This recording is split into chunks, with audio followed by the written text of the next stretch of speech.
Better start drinking more water. A study published in the Medicine and Science in Sports and Exercise shows that even becoming mildly dehydrated can affect one's ability to think clearly. Reuters reports dehydration can impair the brain's ability to complete tasks such as proofreading, mental math, and even map recognition. Mindy Millard-Stafford, co-author of the study, told NPR that it wouldn't take long to become mildly dehydrated in the summer, especially if you exercise outside. The study found that participants lost up to 1 to 6% of fluids equal to their body mass through exercise alone. Millard-Stafford commented to Reuters, saying human brain cells need water just like the cells in muscle. However, NPR reports coffee or other caffeinated beverages also have a hydrating effect. Dr. Ronald Roth, a professor at the University of Pittsburgh School of Medicine, said if a person experiences fatigue, confusion, and muscle weakness among other symptoms, it is a reminder to consume more fluids. Reuters reports Dr. Roth also said it's important to know when you're overdoing it and taking in too much water, as that may lead to hyponatremia, which is an excess of water in the body compared to the ratio of sodium. More medical-related stories.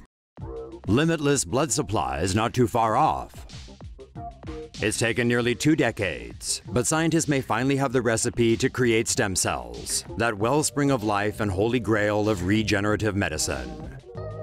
A Boston research team programmed human pluripotent stem cells to become endothelial cells, which typically line the inside of blood vessels. These were injected with special proteins called transcription factors, then transplanted into mice. Weeks later, the cells had multiplied, and in some cases formed a wide range of human blood cells in the mice's bodies. A second research team used blood cells from mice and injected them with a mix of transcription factors. The cells morphed into stem cells after incubating in petri dishes designed to mimic a human blood vessel environment. When injected into weak mice that had been treated with radiation, the stem cells regenerated both blood and immune cells. The mice recovered and went on to live full lifespans. The groundbreaking research from both teams provides hope for patients who suffer from blood cancers and other diseases. But tests need to be carried out to determine any negative effects before the procedure can go to human trials. Conscious during your own resuscitation? Yikes. A new Danish study is raising awareness of the rare but disturbing phenomenon of patients being awake during CPR. A doctor at the Euroanesthesia Congress in Copenhagen presented the case of a 69-year-old man who went to the hospital after 3 days of indigestion but suffered cardiac arrest while being admitted. A medical team immediately began chest compressions. CPR was administered for the next 90 minutes, with the patient reportedly showing signs of conscious awareness throughout. A high level of awareness during CPR is extremely rare, according to experts, since blood flow to the brain is often insufficient. Strangely, the man's heart remained non-functioning and without electrical activity, which caused him to lose consciousness each time doctors held off on CPR.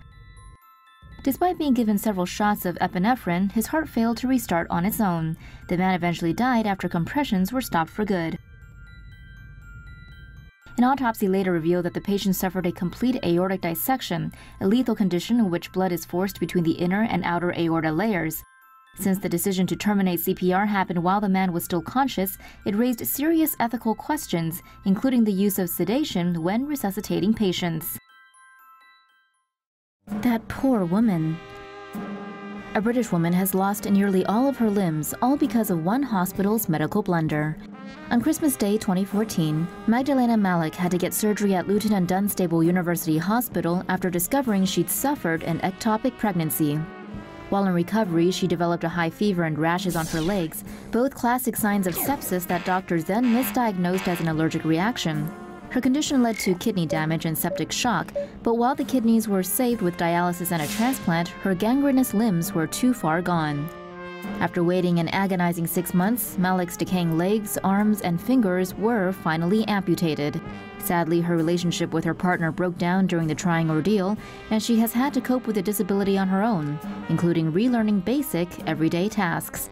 The hospital has since apologized and admitted their mistake, but Malik is hell-bent on taking legal action against them, if only to prevent more negligence in the future. Fetal pacemaker ready for human trials. Researchers at the University of Southern California first developed a micro pacemaker for fetuses 5 years ago, and the device is now ready for its first human trial. The fetal pacemaker is a slim cylinder with components that include a single transistor relaxation oscillator, an epoxy capsule, and a small lithium battery. The pacemaker is implanted into a fetus through a 3.8 mm diameter insertion cannula. The battery is able to power the device for about a week.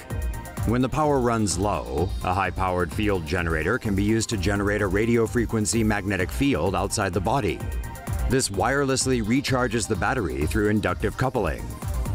The device, which has been successfully tested in sheep fetuses in the past, was granted humanitarian use in 2015 by the FDA. New study says it's possible to sweat blood. Are you one of those people that's always sweating? Have you ever sweat blood, though? A 21-year-old Italian woman was found to have been bleeding intermittently from her face and palms for 3 years. She was eventually diagnosed with blood sweating or hematohydrosis. This condition causes blood to seep out of unbroken skin like normal perspiration. It's most common on the face, ears, nose, and eyes, and is often associated with fear and emotional stress. The woman was treated with a beta blocker normally used to regulate blood pressure and heart rate. The medicine did not stop the bleeding, but she did experience a marked reduction in symptoms. Medical experts still don't know what causes the condition.